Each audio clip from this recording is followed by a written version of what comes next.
plusieurs années, je donne des cours d'analyse des films à la fac. Et en fait, c'est trop bien parce qu'on se pose avec la classe et on se dit, c'est quoi le sens politique des films? Ce film-là, pourquoi les personnages sont écrits comme ça? Ça veut dire quoi cette mise en scène? Et en fait, on va réfléchir ensemble. Et souvent, ce qu'on fait, c'est qu'on passe juste une séquence et on essaye de voir en groupe comment l'analyser. Et ça donne des échanges, enfin, faut imaginer, on a commencé ça avant MeToo, donc on a commencé par les bases, on était là, ouais, les films de Disney, le consentement, avant qu'on en parle, quoi. Et ce qui est trop bien, c'est de voir les générations d'année en année qui progressent. Enfin, genre là, la question de l'analyse des films Disney, c'est même plus la peine, tout le monde l'a en tête.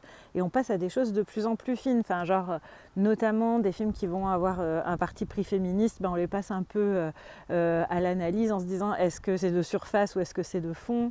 Pareil sur les représentations, est-ce qu'il y a des efforts qui sont faits? Est-ce que les films actuels passent le test Bechdel? Ben, pas tous.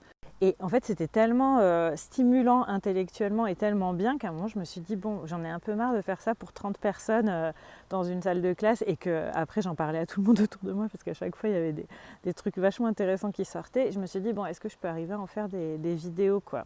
Donc là, en ce moment, j'essaye un format que je teste un peu sur TikTok où je mets en gros la fiche d'un film et puis j'essaye de partager les réflexions dessus. Franchement, ça réagit pas mal, je suis surprise. Et du coup, je me demandais si j'en postais pas un peu ici aussi. Donc voilà, je vais peut-être faire des tests ici aussi avec des shorts sur YouTube, même si je sais pas s'il y a des gens qui regardent ça.